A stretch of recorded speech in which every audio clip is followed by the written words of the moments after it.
Midnight brought my younger son Philip to my door with devastating news about his brother. What he told me that night would shatter everything I believed about my family, but it was nothing compared to the horror that followed. 3 days later, my phone rang with a call that changed everything. The voice on the other end was cold, threatening, and belonged to someone I'd raised from birth. "Don't even think about calling the cops. Old man, don't test me," my son said. When I saw the video of what was inside that car trunk, what I witnessed there terrified me. Before we dive into this shocking true story, hit subscribe and let me know in the comments what country you're watching from. This tale of family betrayal will leave you speechless. Let me tell you how everything started. It was a Tuesday evening in October, and I thought I was just settling in for another quiet night with a good book. The grandfather clock in my living room had just chimed 8:30 when the knock came.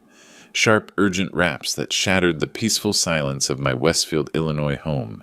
I looked up from my worn copy of To Kill a Mockingbird, surprised. Nobody visited at this hour in our small town. Through the frosted glass, I recognized my younger son's silhouette. "Philip," I called out, already turning the deadbolt. "Son, what are you doing here so late?" The man standing on my porch barely resembled the composed doctor I'd raised. His dark hair stuck up at odd angles.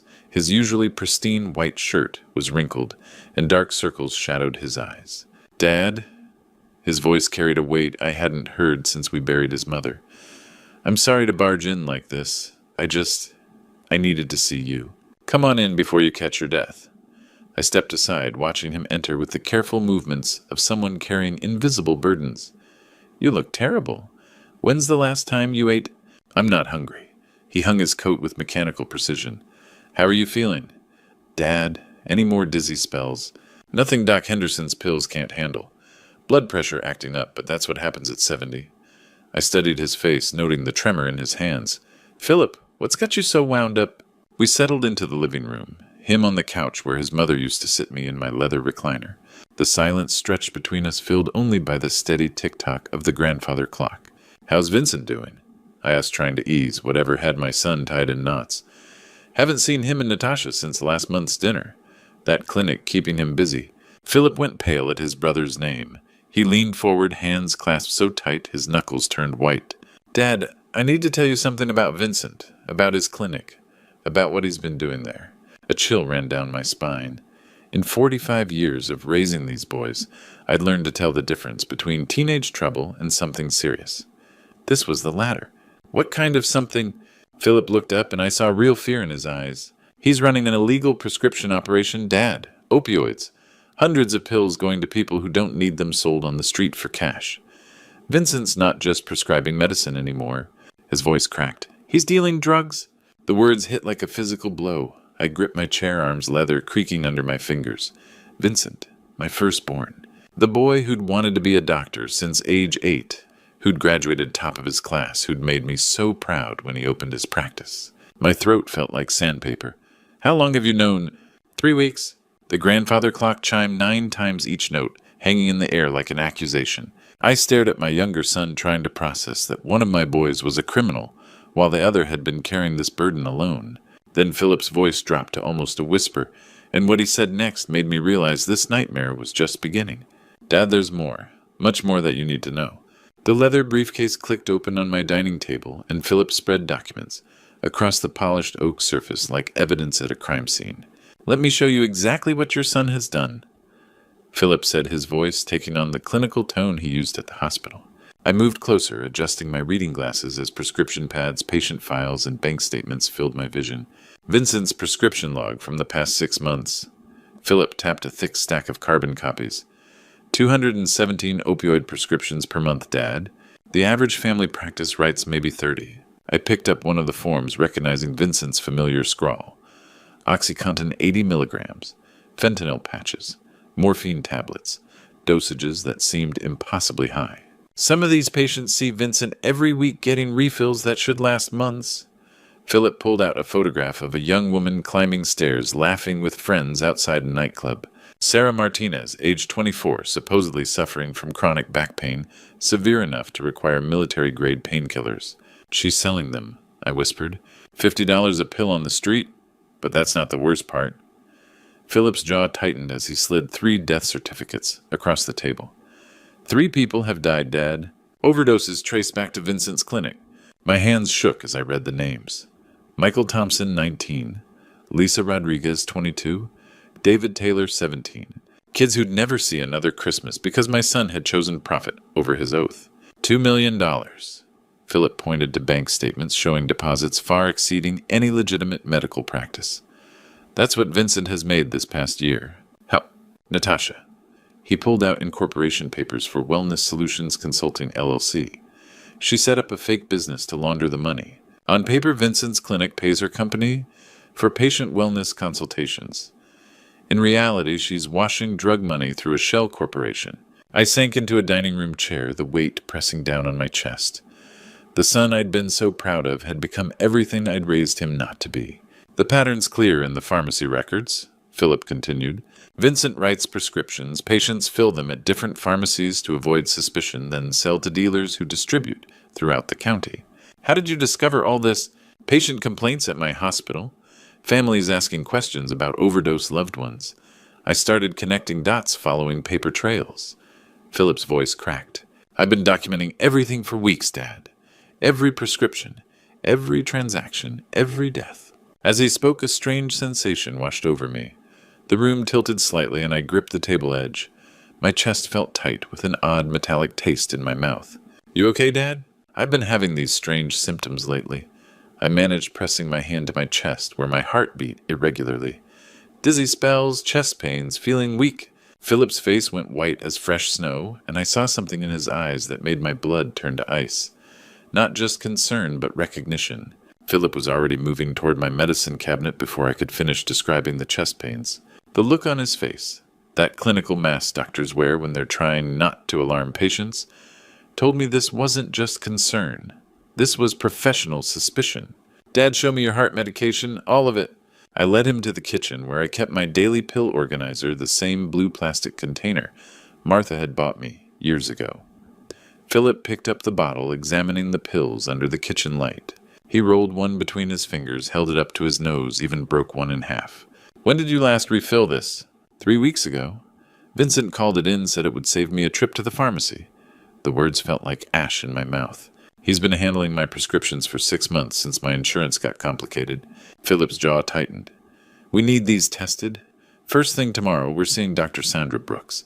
She runs an independent lab. You think Vincent is... I couldn't finish the sentence. I think we need to know for sure. The next morning, we drove across town to Dr. Brooks's laboratory. She was a silver-haired woman in her 50s with kind eyes that turned serious when Philip explained our visit. Mr. Frederick, if there are foreign substances in your medication, we're talking about attempted murder, she said, taking the pill bottle with latex gloves. 2 hours later, we sat in her office while she reviewed test results, her face growing graver with each page. Mr. Frederick, these results are concerning, she finally said. Your heart medication contains digitalis, foxglove extract, in concentrations that have nothing to do with cardiac treatment. Someone has been adding plant-based poison to your pills. The room spun around me. How much? Enough to cause exactly the symptoms you've been experiencing. Fatigue, dizziness, irregular heartbeat, chest pain. The dosage mimics natural heart failure. She consulted her notes. Based on concentration levels, you've been ingesting this for approximately 6 months. 6 months, I repeated numbly. 6 months of slow murder disguised as filial care. Philip leaned forward. Dr. Brooks, what's the timeline if he continues taking these without intervention 2 to 3 months before complete cardiac failure? It would appear completely natural. An elderly man with heart problems taking medication prescribed by his own son. Her voice was clinical, but I heard the disgust underneath. It's actually quite clever if you can call attempted murder clever. Philip pulled out his phone, showing Dr. Brooks' legal documents. Dad's estate is worth $8 million plus a $2 million life insurance policy. Vincent is the primary beneficiary because I waived my inheritance rights in medical school. $10 million, Dr. Brooks said quietly. Quite a motive for patricide. I stared at the test results, the numbers and chemical formulas spelling out my son's betrayal in black and white. Vincent hadn't just been dealing drugs and killing strangers. He'd been slowly murdering his own father, 1 pill at a time, for months. He's been planning this since the beginning. I whispered, the full horror washing over me like ice water. Every time he called to check on me, every prescription he filled, every concerned visit, it was all part of killing me. I realized then that I'd been living with a ticking time bomb, and the timer had been counting down for half a year. The lab results sat on my kitchen table like an indictment, but knowing Vincent was poisoning me wasn't enough. We needed proof that would hold up in court, evidence that couldn't be dismissed or explained away. We need more before we can go to the authorities, I told Philip as we planned our next move. Vincent's smart. He'll have covered his tracks. And without solid proof, it's just our word against a respected doctor's. Philip nodded grimly. What are you thinking? We document everything. His clinic, his house, his conversations with Natasha. 40 years of running a construction business taught me that you never make accusations without bulletproof evidence. I pulled out a legal pad, my mind shifting into the strategic thinking that had built my company from nothing. We treat this like a corporate investigation. Over the next 2 days, we became amateur detectives. Philip used his medical credentials to access Vincent's clinic computer system remotely, downloading patient files and prescription records, while I set up surveillance outside Vincent's house with a camera I'd bought for birdwatching. Dad, you need to see this. Philip called from my home office where he'd been working on his laptop. I'm in Vincent's system. Look at these patient files. The screen showed dozens of fake medical histories, elaborate fictional backstories for people who existed only on paper. Vincent had created an entire phantom patient base to justify his prescription volume. There's more, Philip said, clicking through financial records. Offshore accounts in the Cayman Islands, fake passports for him and Natasha, even airline tickets to a non-extradition country. They've been planning to disappear. That evening, our patience paid off. From my car parked across the street from Vincent's suburban home, we recorded a conversation through the kitchen window he'd carelessly left open. The old man won't last much longer. Vincent's voice carried clearly in the cool night air. Maybe another month if we're lucky. Natasha's laugh was cold as winter steel. Good. I'm tired of pretending to care about family dinners. All that small talk about his garden and his stupid book club. Once he's gone, we liquidate everything quickly. Vincent continued. The house, the business assets, everything converts to cash and goes offshore. We'll be in Costa Rica before anyone asks questions. What about Philip? Natasha asked. Philip's too ethical for his own good. He'll grieve appropriately, maybe suspect something, but he won't have proof. By the time he figures anything out, we'll be long gone. I gripped the steering wheel so hard my knuckles went white. They were discussing my death like a business transaction, planning their new life, funded by my murder. Philip was documenting everything on his phone when suddenly his laptop screen flashed red with warning messages. Dad, we have a problem, he whispered urgently. The system's flagging unauthorized access. Vincent's gonna know someone hacked his files. Sure enough, within minutes, Vincent's house lights blazed on.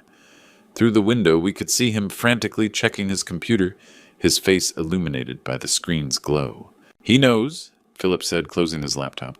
The security logs will show the breach came from my IP address. We drove home in tense silence, both understanding that our investigation had just crossed a line. Vincent would know Philip had been digging into his business, and given what we'd learned about his capacity for murder, that knowledge made my younger son a target. What do we do now? Philip asked as we pulled into my driveway. Before I could answer, his phone buzzed with a text message. Philip's face went pale as he read it. It's from Vincent, he said quietly. He wants to meet tomorrow morning. Says we need to have a family discussion about my recent activities. Our surveillance recording had captured something that changed everything. Vincent and Natasha's escape plan. But in getting that evidence, we'd revealed our hand to a man who'd already proven he was willing to kill family members for money. I spent the night pacing my living room, checking my phone every few minutes. Philip had promised to call after his meeting with Vincent, but as the hours stretched past midnight, then into the early morning, that call never came. By 7 a.m., I'd convinced myself that maybe the meeting had gone well. Maybe Vincent had a reasonable explanation for everything. Maybe I was just a paranoid old man who'd let fear get the better of his judgment. Then my phone rang. But it wasn't Philip's voice I heard when I answered. It was Vincent's, and the cold satisfaction in his tone made my blood freeze. Good morning, Dad. I hope you slept well because it might be your last peaceful night for a while. Vincent, where's Philip? He was supposed to call me hours ago. Oh, Philip's right here with me. In fact, why don't I show you exactly where he is? My phone screen lit up with an incoming video call, and what I saw made my knees buckle. I had to grab the kitchen counter to keep from falling. Philip lay in what looked like a car trunk, his eyes wide with terror above duct tape covering his mouth. His wrists were bound with zip ties, and I could see fresh bruises on his face. My younger son, my ethical, gentle boy who'd never hurt a soul, looked like he'd been beaten. We found his little investigation files. Vincent's voice came from somewhere behind the camera, casual as if he were discussing weekend plans. Bank records, prescription logs, even recordings of our private conversations. Very impressive detective work. The camera moved closer to Philip's face, and I could see tears streaming down his cheeks. He was trying to say something through the tape, probably trying to tell me to run to save myself. "Here's what's going to happen, old man," Vincent continued, and I heard the real Vincent for the first time. Not the charming doctor, not the loving son, but the cold-blooded killer he'd become. "Don't even think about calling the cops unless you want to lose another son." Another son. The words hit me like a sledgehammer. He knew that I knew about the poisoning. This wasn't just about Philip's investigation anymore.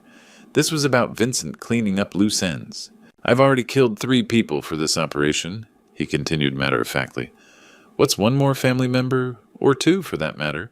Philip's eyes found the camera, and in them I saw not just fear but an apology. He was sorry for getting caught.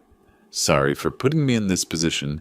Sorry for not being strong enough to protect us both. "You have 2 hours to meet us at the old Riverside warehouse on Industrial Boulevard.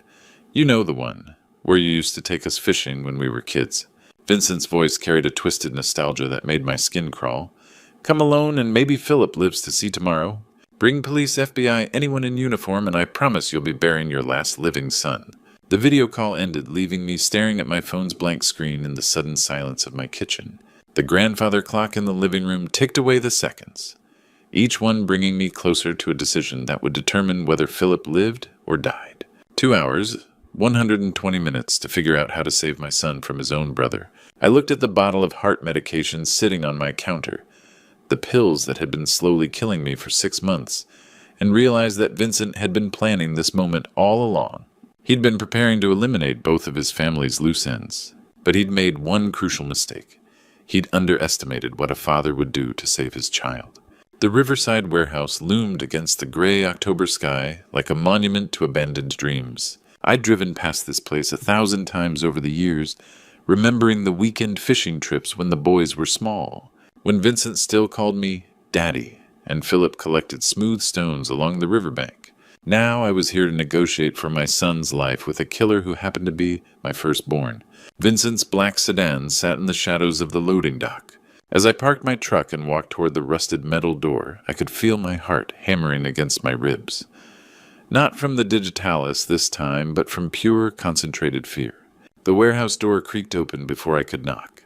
"Right on time, Dad," Vincent said, stepping aside to let me enter. I always appreciated punctuality in business. The interior was exactly what I'd expected. Concrete floors stained with decades of oil and rust, broken windows letting in shafts of dusty sunlight, and the musty smell of abandonment.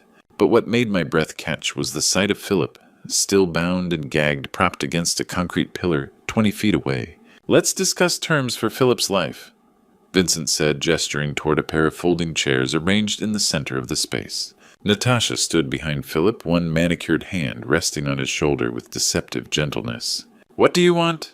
I asked, though I already knew the answer. $10 million. Wire transfer to an offshore account I'll provide.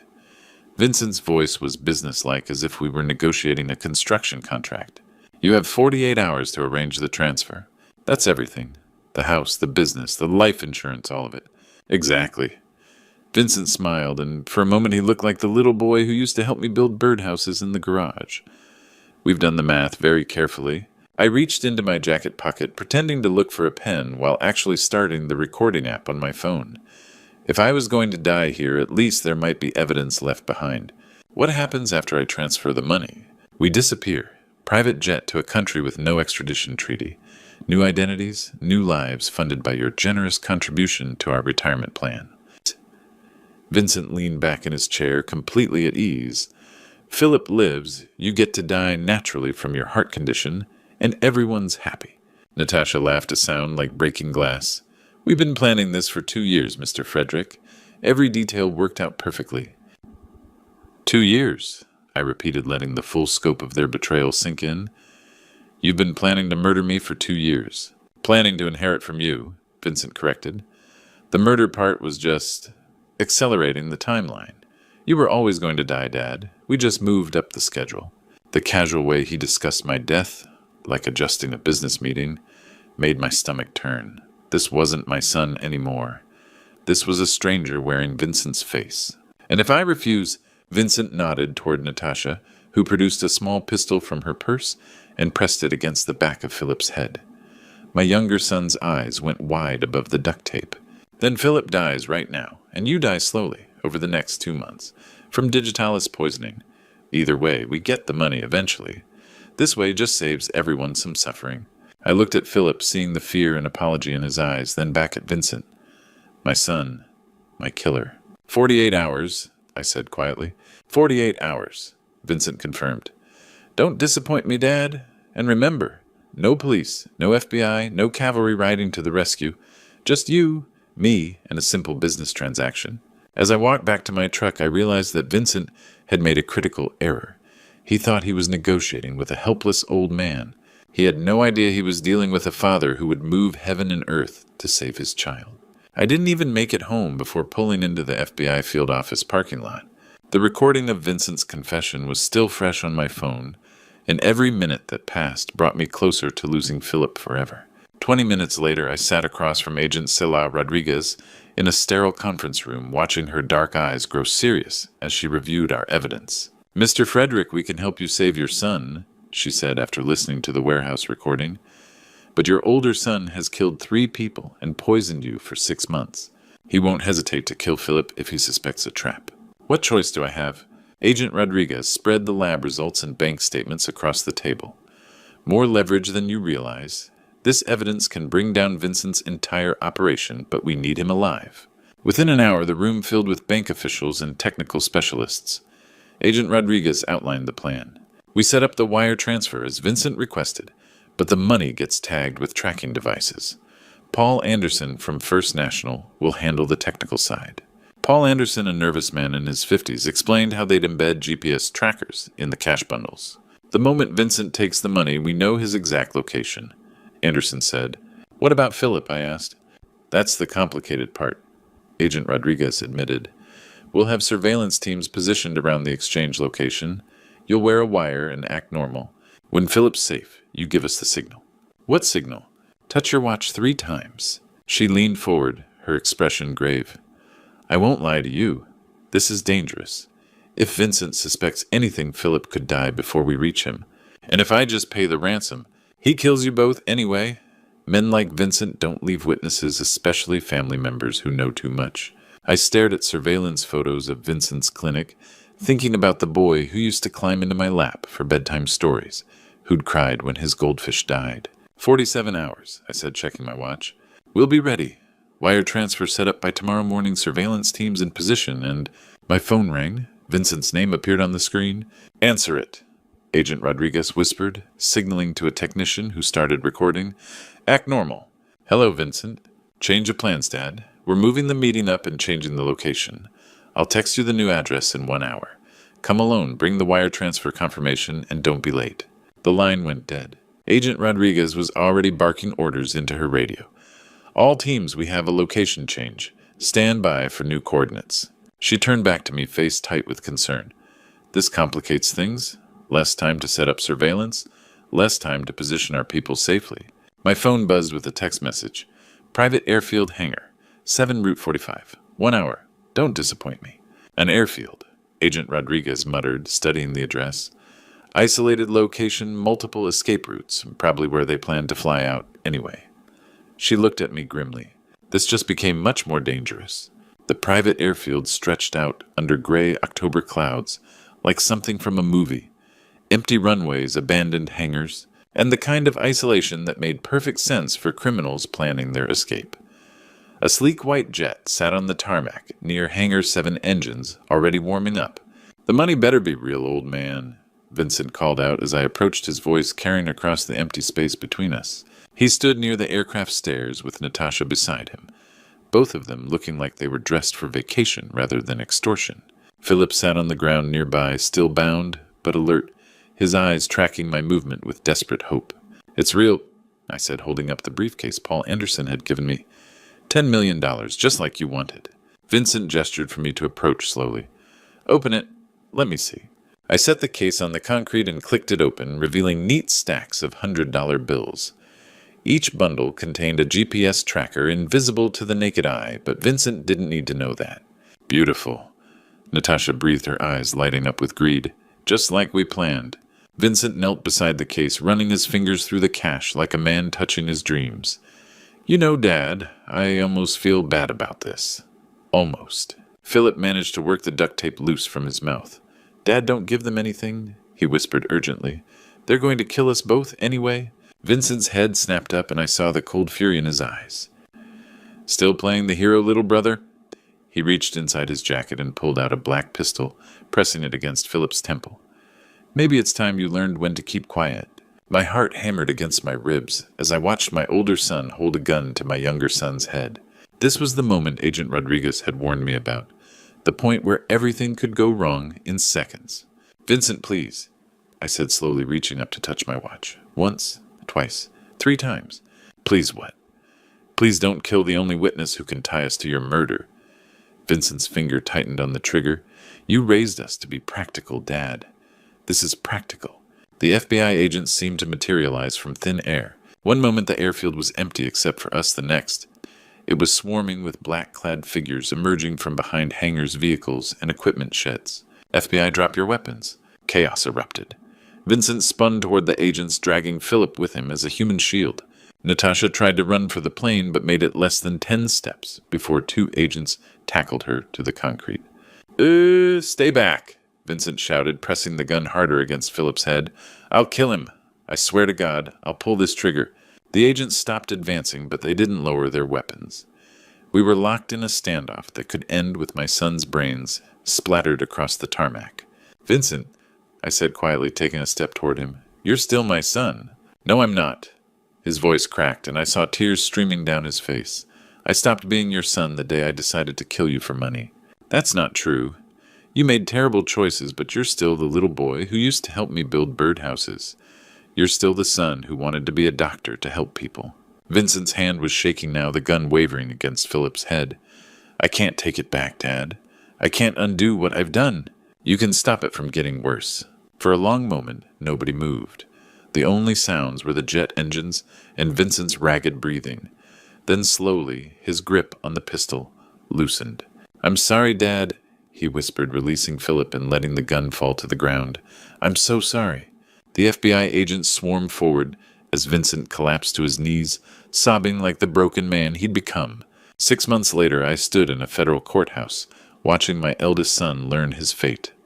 The man in orange prison clothes barely resembled the charming doctor who'd once made me so proud.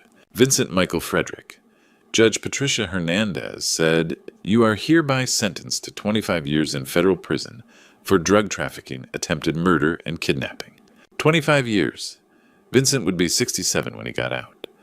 Natasha had already received 20 years for conspiracy and money laundering, showing no remorse even during sentencing. But Vincent was different. When the judge asked if he had anything to say, he'd look directly at me with hollow, regretful eyes. Your Honor, I have something to say about my son, I said, when given the chance for my victim impact statement. The courtroom fell silent. Philip sat behind me, his hand supportively on my shoulder. Over 6 months, we'd grown closer than ever. Shared trauma had either destroyed families or forged them stronger. We'd chosen strength. Vincent committed terrible crimes. He poisoned me for 6 months, planning murder for money.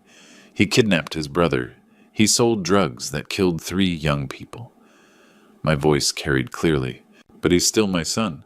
Vincent's shoulders shook as he wiped his eyes with shackled hands. I don't ask for leniency. Justice demands consequences. But forgiveness and justice aren't opposites. They can coexist. I looked at Vincent directly. I forgive you, son. I pray someday you'll forgive yourself. Walking down the courthouse steps with Philip, I reflected on how much had changed. My health returned completely once I stopped the poison medication. The dizzy spells, chest pains, and fatigue vanished, replaced by energy I hadn't felt in years. Philip and I had dinner every Sunday now, learning to talk honestly about everything. Our fears, grief over Vincent's choices, gratitude for surviving. Those families who lost kids to Vincent's pills, Philip said as we reached my truck, they deserve to know their children's deaths led to something meaningful. He was right. That's why I'd started speaking at schools and community centers about prescription drug abuse, sharing our story as a warning to other families. Family isn't just blood, I told audiences who came to hear me speak. It's choosing to do right by each other even when it's hard, especially when it's hard. I always ended my speeches with a question, what would you have done in my situation? Some said they'd have paid the ransom. Others insisted they'd have called police immediately. A few admitted they didn't know. But the real answer wasn't about what you'd do in my situation. It was about what you'd do to prevent finding yourself there in the first place. Ready to go home, Dad? Philip asked, climbing into the passenger seat. Ready? I said, pulling away from the courthouse where justice had been served and mercy offered. Sometimes the hardest choice is the right choice, but that's what makes it right. Looking back at this nightmare, I realize how easily it could have been prevented. Don't be like me. Don't ignore the warning signs when someone you trust starts handling your personal affairs without your full knowledge. I let Vincent manage my prescriptions because it seemed convenient, but convenience nearly cost me my life. The hardest lesson from this true story isn't about forgiveness or justice. It's about vigilance. Trust, but verify. Even with family. Especially with family who have access to your finances, your medications, your most vulnerable moments.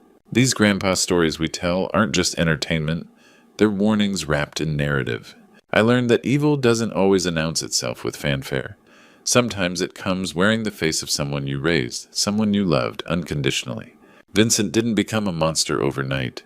He made small compromises that grew into deadly choices. Each prescription he falsified, each patient he exploited each day, he added poison to my pills, was another step away from the son I thought I knew. God gave me a second chance when Philip found the courage to investigate his brother. Not everyone gets that grace. Some families discover the truth too late when the funeral flowers have already been ordered and the will has been read. If this true story teaches anything, it's that we must stay alert to those closest to us. Love doesn't require blindness. Wisdom means watching for changes in behavior, questioning unusual generosity, and never surrendering complete control of your life to anyone, no matter how much you trust them. These grandpa stories matter because they remind us that betrayal often wears a familiar face. The person planning your destruction might be sitting at your dinner table, asking about your day, pretending to care about your health, while slowly stealing your life away. What warning signs have you ignored in your own family? Share your thoughts in the comments below. Your story might save someone else's life. If this resonated with you, please subscribe to our channel for more true stories that matter. Sometimes the most important lessons come from the darkest places.